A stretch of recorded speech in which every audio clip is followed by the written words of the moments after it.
Hello dear students, welcome back to my channel physics SPC alternating current का एक question. A circuit element X when connected to AC supply peak voltage 100 voltage gives the peak current 5 ampere which is in phase with voltage। देखो यहाँ पर current और voltage same phase में है, ऐसा बोला है एलिमेंट एक्स के लिए।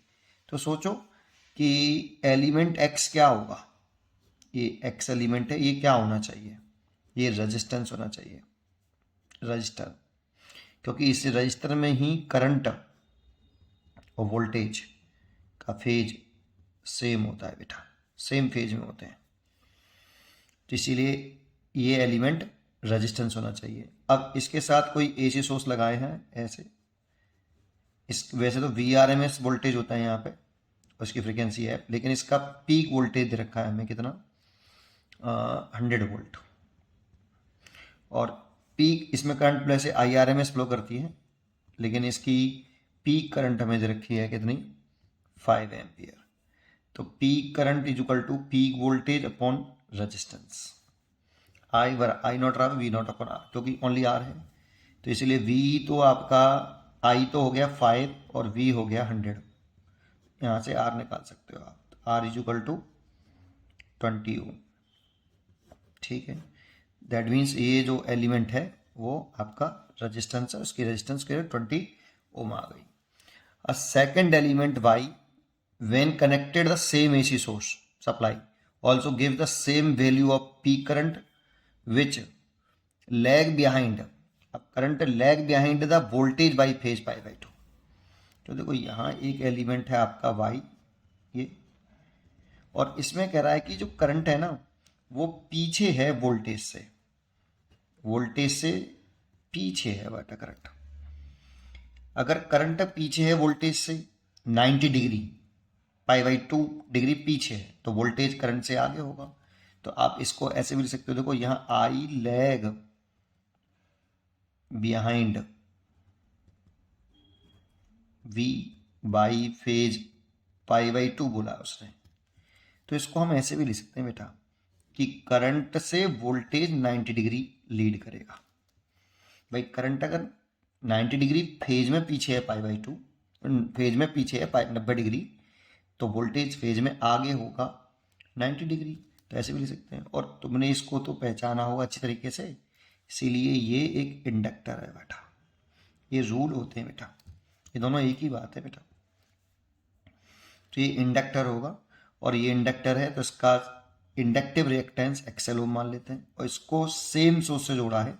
दैट मीन्स इसका जो पीक वोल्टेज है वो V naught is equal to 100 volt ही है, और इसमें जो करंट है उसकी जो पीक वैल्यू है वो 5 एम्पियर ही है। तो I naught is equal to V naught upon XL लिखेंगे इसमें, क्योंकि इंडक्टिव प्योरली इंडक्टिव है। तो इस वाली कंडीशन में आई तो ये 5 ही है, ये 100 है, तो एक्सएल ये हो गया, तो एक्सएल की वैल्यू भी यहाँ 20 ओम ही आ गई। ठीक है, अब कह रहा है कि if X and Y are connected in series to the same supply, मतलब सोर्स ऑफ वोल्टेज जो है वो सेम है आपका, है ना, सोर्स ऑफ वोल्टेज सेम है। और what will be the RMS value पूछ रहा है, बट पीक वैल्यू नहीं पूछ रहा। अब करंट इन एम्पियर। अब कह रहा है कि इस एलिमेंट एक्स तो हो गया आर, ये एक्स एलिमेंट हो गया, और ये हो गया इंडक्टर एक्सएल इंडक्टिव रिएक्टेंस, ये वाई एलिमेंट हो गया। इन दोनों को सेम सोर्स से। अब इसका वी आर एम एस तो क्वेश्चन में गिवन नहीं है, फ्रीक्वेंसी भी गिवन नहीं है, बट इसकी पीक वोल्टेज वही है 100 वोल्ट। तो इसका I R M S current पूछ रहा है, पूछा आई आर एम एस ही बेटा, पीक करंट नहीं पूछी है। आई आर एम एस पूछ रहा है, तो इस सर्किट का इम्पिडेंस निकाल लो। तो आर इज इक्वल टू कितना होता है, sorry Z is equal to कितना होता है, टोटल इफेक्टिव रेजिस्टेंस कैलकुलेट कर लो, आर स्क्वायर प्लस एक्सएल का स्क्वायर। अब जेड निकालें, इम्पिडेंस निकालें, तो आर की वैल्यू 20 और इसकी वैल्यू भी 20, तो इसे ले सकते हैं 20 का स्क्वायर इंटू 2, दैट मीन्स 20√2 ओम। ये जेड आ गया।